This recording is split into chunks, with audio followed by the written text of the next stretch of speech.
Welcome to HBR Quarantine. I'm Adi Ignatius, Editor-in-Chief of Harvard Business Review. My co-host is Josh Macht, our C-suite guy in charge of product and innovation. Our special guest today is going to be Anthony Fauci, America's foremost spokesperson in the fight against COVID-19. This is our last show for the season. We're going to take a break for the rest of July and for all of August. We'd love to know what you think of the show, what we could do better, and be sure, as always, to put in questions for our guest in the comment box. So let me just do a quick read from our partner. Support for this program comes from Medtronic, a medical technology leader. Guided by its mission to alleviate pain, restore health, and extend life, Medtronic is bringing the power of medical technology to help healthcare professionals respond to COVID-19. Learn more about Medtronic's efforts, including how they've contributed to the global ventilator supply at medtronic.com/COVID-19. So, without further ado, it's my pleasure to introduce Dr. Anthony Fauci. He is a man who currently needs no introduction. He is director of the National Institute of Allergy and Infectious Diseases, a job he's held for 36 years, serving under 6 U.S. presidents and working at the forefront of efforts to confront viral diseases like HIV/AIDS, SARS, swine flu, Ebola, and others. He's now America's top spokesperson on the COVID-19 pandemic. And in that role, he has become an international star. There's now an Anthony Fauci bobblehead and a plush toy with a superhero cape. In other words, America's biggest rock star is an immunologist. As you know, we always like to show a TikTok video each week. So here's one from a doctor fan that illustrates the phenomenon. To the cars. Come here, girl. Go ahead, be gone with it. Come to the back. Go ahead, be gone with it. VIP. Go ahead, be gone with it. Drinks on me. Go ahead, be gone with it. Let me see what you're twerking with. Go ahead, be gone with it. Look at those hips. Go ahead, be gone with it. So welcome, Dr. Fauci. As you can see, you've touched a lot of people. Wow. You hadn't seen that one. Let me dive right in. So at this moment, we're seeing a resurgence in cases, COVID-19 cases in parts of the U.S. The European Union is restricting travel by Americans. My question for you is, what is wrong with us? Is American sense of individual freedom simply incompatible with a prudent health response? You know, I think there's no doubt that that's part of the process. It's probably much more complicated than that. But if you were to ask me what the one thing that I think is common about it is exactly what you said. You know, when the European Union shut down at the time when they went to lockdown, as it were, about 95% or more of the country truly locked down.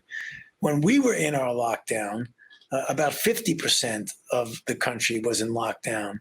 So at the time when their curves peaked and then went way down, ours peaked and then kind of stayed like this, which where they've been for the last, several weeks to a couple of months.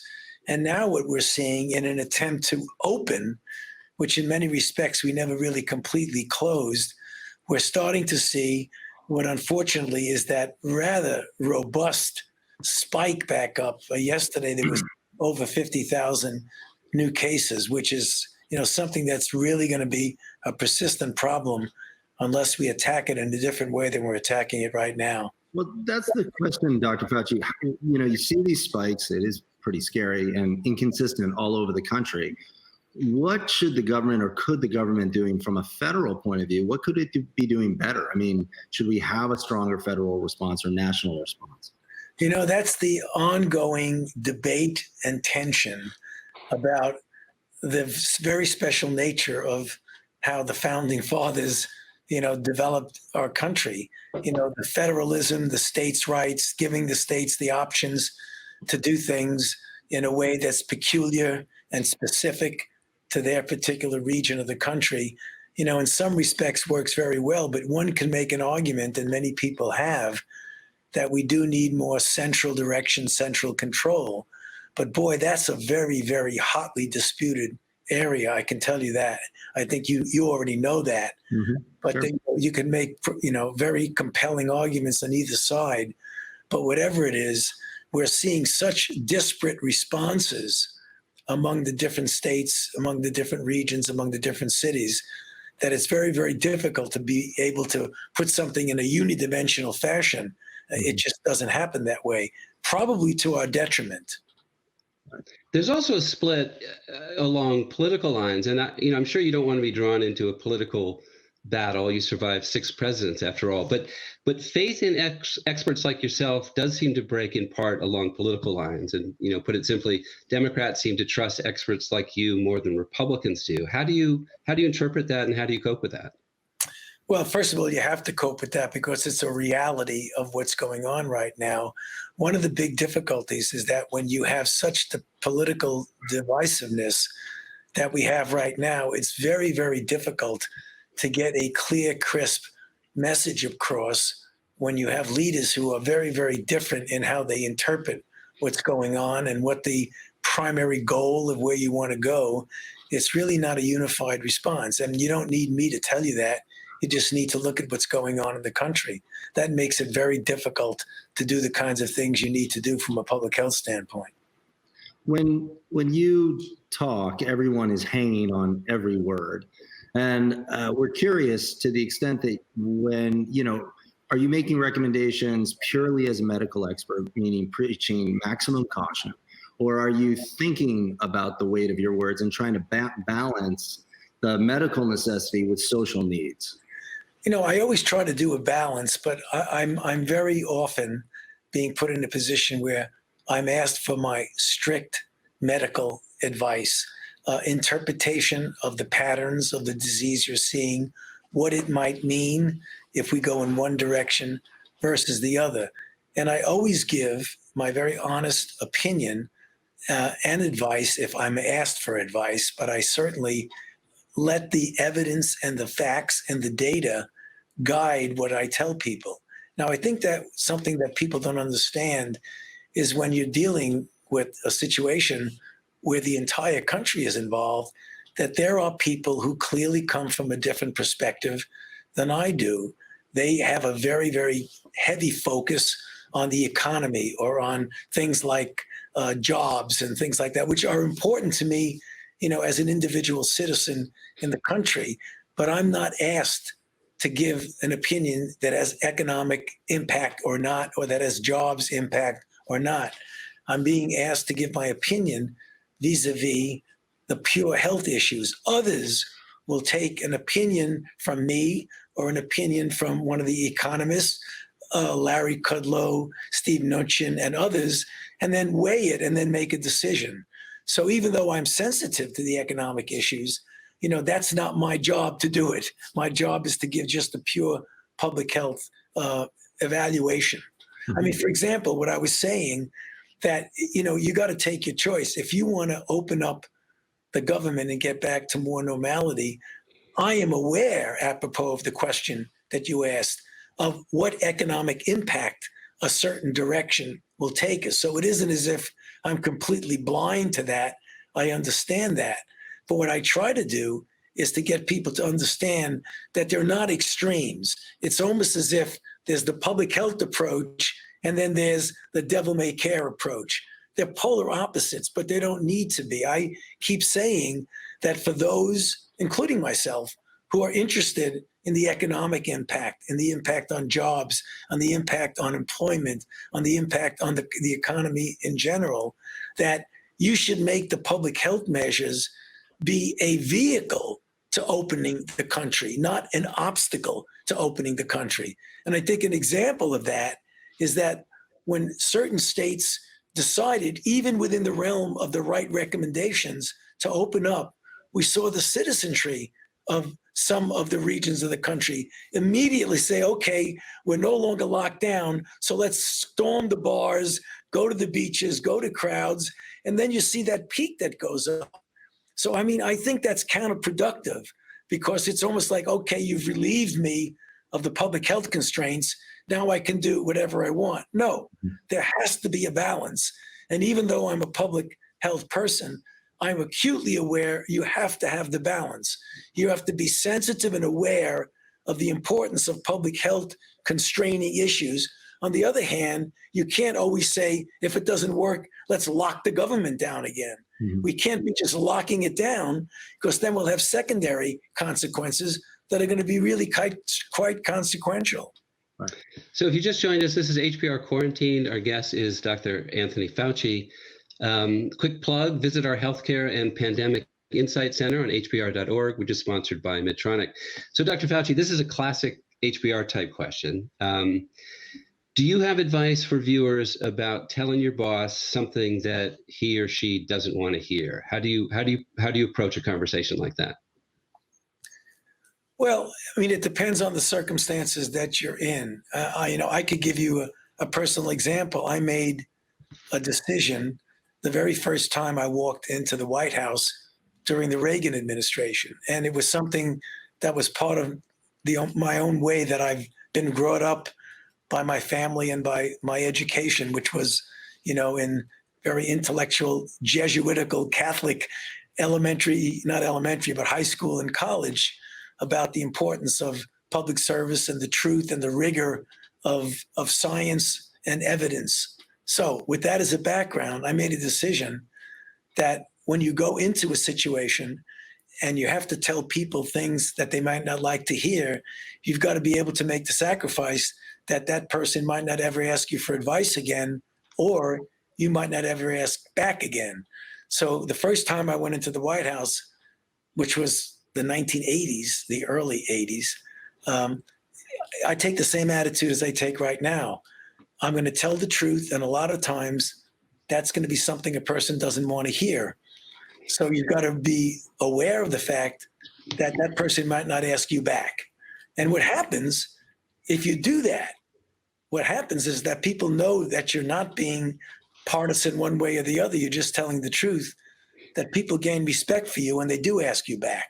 And that's probably the reason why I have been doing this with so many different administrations.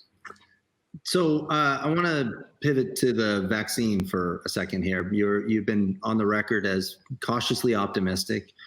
Recently, I think we're seeing that you said that even as early as this winter, we would really have the knowledge of, are we on to something that's safe and effective?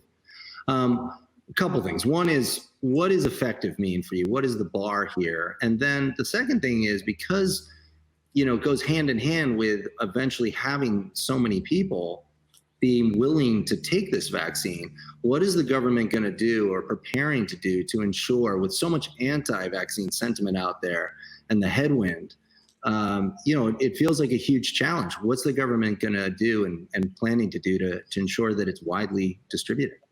Okay, two very good questions. Yes, with the caveat that you're never going to be able to guarantee when you're dealing with vaccines. That's just the nature of vaccinology, that you're going to have a safe and effective vaccine. But the early preliminary data on what several of these candidates can induce, they can induce the kind of immune response that you would predict would be protective. But your specific question, what is success? What does that mean? For the most part, I mean, the perfect thing would be to have a vaccine that completely protects you against infection. It's called sterilizing immunity. You don't get infected at all. But what we would accept gladly is a vaccine that when administered and a person gets exposed and infected, they don't get sick. In other words, to prevent someone from getting a clinically recognizable or clinically important disease that would require the attention of a healthcare provider. So you may have a low-level smoldering infection that doesn't bother you very much. If we had, 70% of the efficacy of people who get to that endpoint, I would be very satisfied with that. Will we get there? No guarantee. I think there's a reasonably good chance we will. The time frame is really going to depend on how many infections there are in the community to allow you to be able to prove that it is both safe and also effective. So if we get to that point by the end of this calendar year into the first quarter of 2021, that would be good and that would be success. Your second question, how do you get people in an era of anti-science, which kind of spills over into anti-vax, to take a vaccine when there's a lot of skepticism about government, about authority?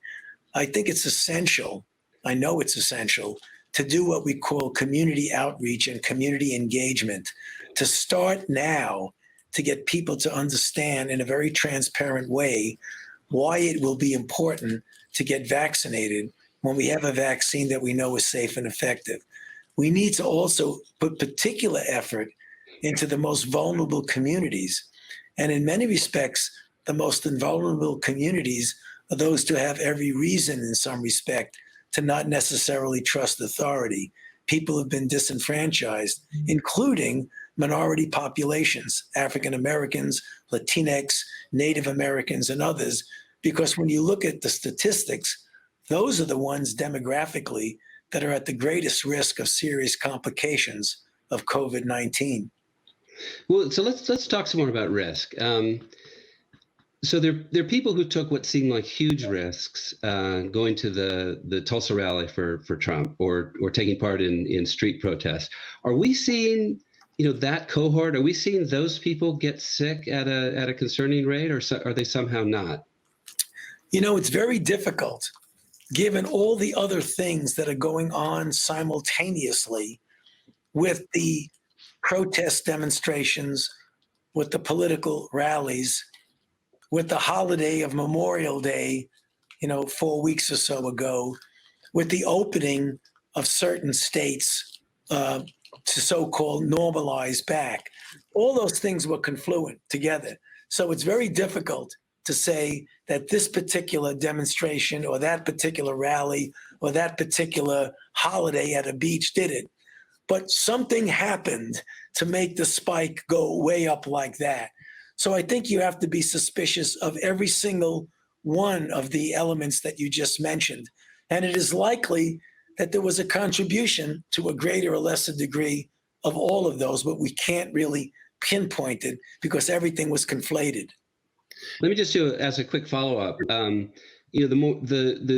cases are up, and it's not just testing. I appreciate that, but the mortality rate seems to be down. And I guess the question is, has it perhaps mutated into a form that maybe is not much worse than the flu? Well, that's always possible, but I think that's unlikely to explain the phenomenon that you just described.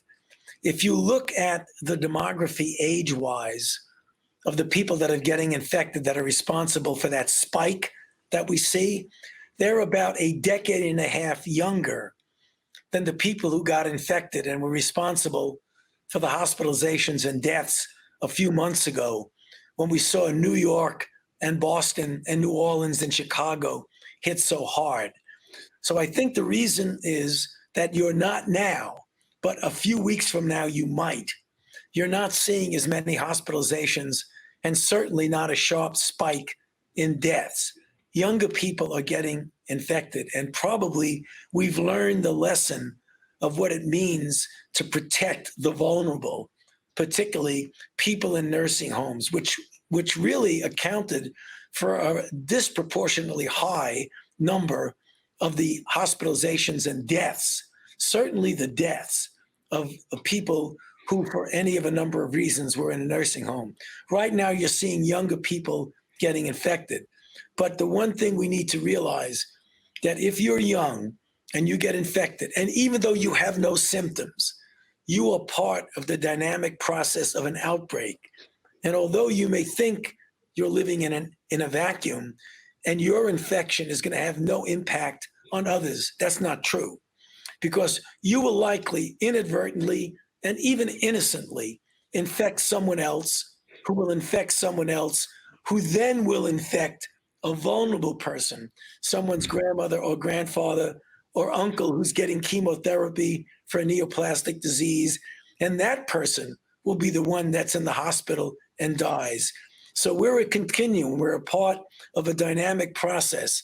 And I think that's one of the things that confuses people who feel, I'm probably invulnerable. I'm young. My colleagues get infected, my friends, and they don't really get sick. Doesn't matter. You're lucky that you don't get sick. Young people can get sick, but you are part of the spread of a pandemic. That's the issue you really need to understand. And to me, that's a societal responsibility that you can't run away from. No, that makes sense. Help us here with the whole idea of first wave and next waves, because I think, at least for myself, it's easy to lose the thread with all the spikes that are going on, but thinking about business going forward into the fall, What's the thinking, the latest thinking now on what a second wave, Right. and when would that be and what would that look like? Well, Josh, that's a great question, but that relates historically to the 1918 outbreak, when in the spring there was a sprinkling of infections that was clearly dangerous because it was a pandemic that was killing people. And then it kind of disappeared. I mean, literally disappeared in the summer. And then it came back with the roar of a lion in the fall, in the winter. That was what we referred to as the second wave. We should not be thinking about a second wave. We are still knee deep in the first wave. Take a look at the curve. For us in the United States, it went up, it kind of flattened out, and it stayed that way for weeks and weeks and weeks. And now it's going right back up and peaking. So there's no such a thing as the second wave for us right now. We're still in the first wave. So I have one more question, then I want to take some from our viewers. The debate about the origin of the virus is likely to gather steam in the coming months as we head toward an election, with some voices charging that it was created in China and then released either accidentally or even on purpose from a lab there. What is the science telling you about that? This is a virus that is very, very commonly seen in bats that are in China, for sure, as well as other intermediate hosts of it.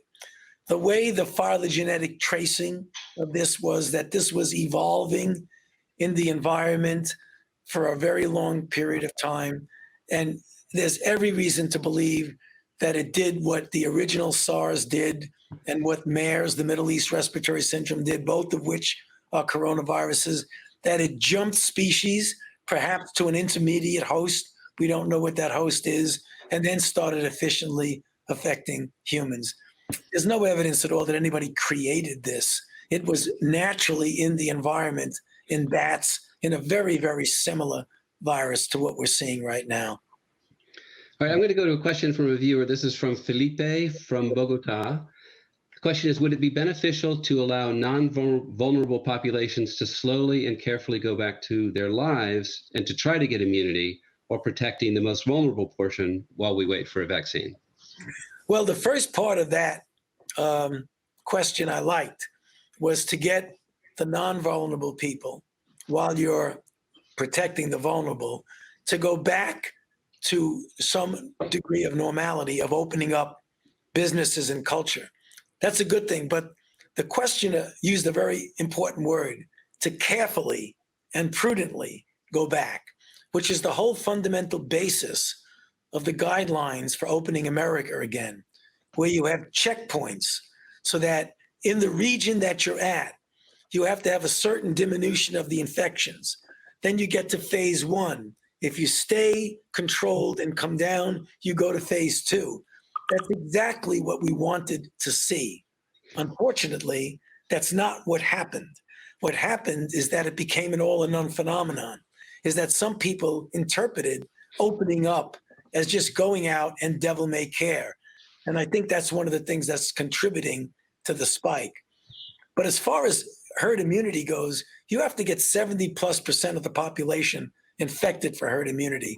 So that's not a good idea to think you're going to get 70% of the population infected and then you'll be okay. The Brits tried that, didn't work. The Swedes tried that, didn't work very well. So here's actually a couple people are posing the question. This is Elizabeth from New York City and Tomiko from Alabama. And really the question is, if you were in charge, would you open schools and universities this fall? You know, the answer is you can't answer that question as a country because of the extraordinary heterogeneity. It cannot be unidimensional. For example, there'll be regions of the country where the viral dynamics is so profound that it would be very dangerous to do that. There are other regions of the country, counties where there's almost no infection, where with no trouble at all, you can open up the schools. You've got to look at the level of viral activity in the location where you're at least for the non-university, non-college. And then depending upon the degree of infection, you make modifications. You could either open them completely, or it's too dangerous to open them, which I think we better be careful, because I think we should do everything we possibly can to get the children back to school safely, because of the unintended deleterious consequences of not getting them to be in school, the ripple effects on family and things like that. But if you're going to be opening them and you have enough activity in your community, there are ways of mitigating that, alternating schedules, morning for some, afternoon for others, alternate days, classrooms that are essentially a single teacher rather than having teachers change. Very creative ways that many of the principals and superintendents of the school are trying to figure out. Actually, so quick follow-up. If you were the commissioner of all sports, would you restart the NBA, Major League Baseball, the NFL? Yeah.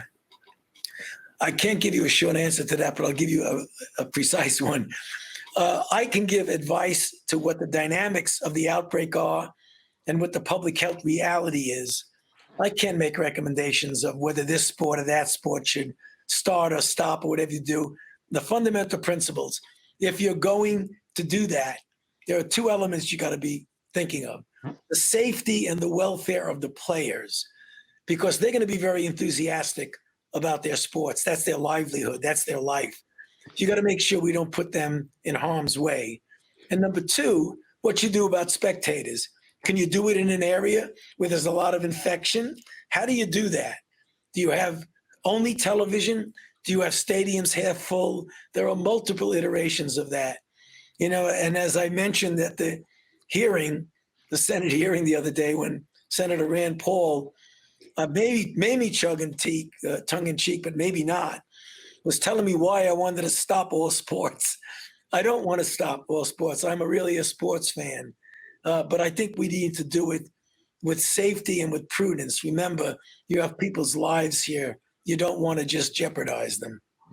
Very quickly, because we know your time is limited. So for the states like Massachusetts that have started to see these big declines, and I think a few days ago we had 0 deaths in Massachusetts, you said that's a big time lagging indicator.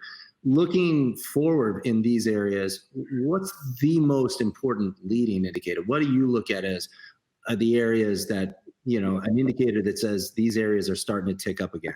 Yeah. You are going to see infections as we try to open up and go from one phase to another. By the way, Massachusetts has done a really, really good job. They have. New York City, even though they got hit really badly, did a really good job of getting it down. What you look at is what the percentage of the tests that you do are positive. In other words, people say, well, if you see more cases, if you do more tests, yeah, that sometimes is a red herring. It's the percentage of the positives. If you can keep that down, when you start to see the percentage of the tests you do that are positive, then that's an early sign that you really better watch out, because something's brewing there that you have to pay attention to. All right, so I've got one last question from our viewers. This is from Jan from Guildford in the United Kingdom. Do you think COVID-19 might be a catalyst to fundamental changes in U.S. healthcare, and do you think changes like that are needed? Well, I don't think there's any doubt. I mean, there's a big debate in our country about what the best approach is to healthcare.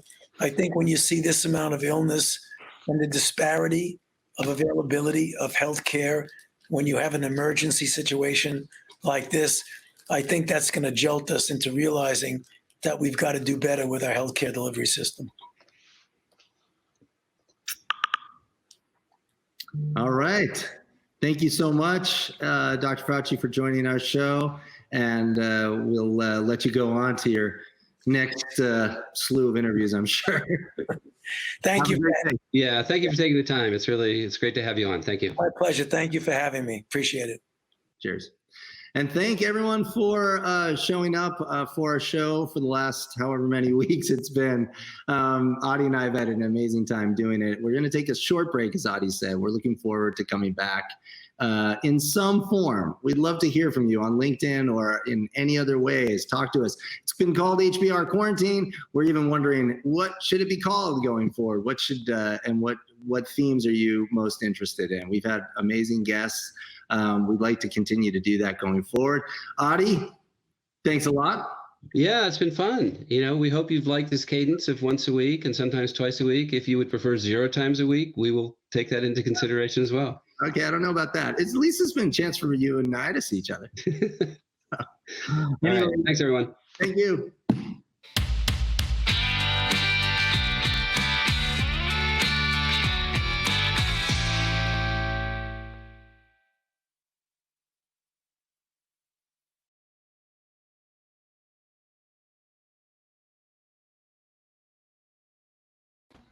Hello, we're back. Now we're back behind the scenes. That was really good. Wow. Dr. Fauci. Yeah, he's terrific. Honestly, my family and friends have never been particularly interested in this show until this week. And it's like, oh my God, you've got Dr. Fauci. I mean, there really is I think there's nobody in America right his now. impact with young people. For our viewers who are still hanging around, he said before the show that it was okay to call him Tony, but I had to say there's just no way that Too scary. Way too scary. Sacrilegious. there's no way you can do that. Yeah. So Julia, what are your takeaways on that? It was really wonderful to get a chance to hear you guys talk to Dr. Fauci about, the messages that he's been passing around the country since we've started this. I mean, I've been counting the days. It's day 112 for me of staying in my apartment and social distancing. And it's beginning to feel like it's a long slog. And so just the chance to hear him speak about this was refreshing, and reinvigorating in the sense of it's important to be vigilant and to make sure that we're all being responsible and having societal responsibility to each other. And, it was really important to hear that message reiterated, especially ahead of the July 4th long weekend, when it's important for people to make sure that they're being responsible and, celebrating our country in a responsible way. Mm-hmm. Absolutely, yeah. Yeah, I thought it was interesting, the question about whether Democrats believe in and trust and listen to experts like him more than Republicans. He didn't deflect that. He sort of acknowledged it, agreed with it, and said, "But you have to cope with that." And I thought that was an interesting acknowledgement. I mean, it's interesting. As you said, he has served in, I think, all the last 6 administrations. And, I believe it was the first President Bush who cited him as one of his own heroes during a debate at one point. So clearly he has, a rapport with people on both sides of the aisle. And hopefully that appeal comes through when he's, communicating out the important messages that he is. I had wanted to ask him, at one point, the vitriol and the hate mail and the threats from Trump supporters who viewed Fauci as disloyal, I guess, were such that he was authorized for a personal security detail. I had meant to ask if that's still the case for him. Yeah. Well, Sure it a is. lot on both sides, right? Yeah. That's crazy. So It's hopefully okay. he'll come back. He'll come back in September. He said he would, or at least Yeah. Yeah. Hopefully. Come back with the vaccine. Yeah, we wanted to do that live. You and I both getting it. See what? Yeah. Oh, Well, one of us maybe gets he it. can- One of us gets a placebo. Yeah. And then we'll just Both check in go on out. us every few days. We both go out to the newly opened bars. Yeah. There you go. That's perfect. All right. I think that'll So, work. Dave, you've done an amazing job. Thank you. For Hey, thanks, guys. I think you guys have done an Hey. amazing job. Oh, I think thanks. this has really turned into something that I'd love to see again. And Well, they said it was a pretend TV show, but now it's a pretend TV show with sponsorship and amazing I know, guests. imagine that. Real theme song and The theme song, yeah. We've grown up. yeah, no, we'll keep When doing you guys have dressing rooms and like riders, then we'll really know we've made it. But for the moment, I do. Plain Chobani's with chocolate chips in them. All right, I'll put that on my grocery list. Thank you. I do miss your. it. Okay, All right. That was a great season. Thanks, everybody. great. Thanks, guys. Hey, have a great summer, and we'll see you. Yeah. soon. Yeah. Real goodbye. I'll miss you guys. Real goodbye. That's it.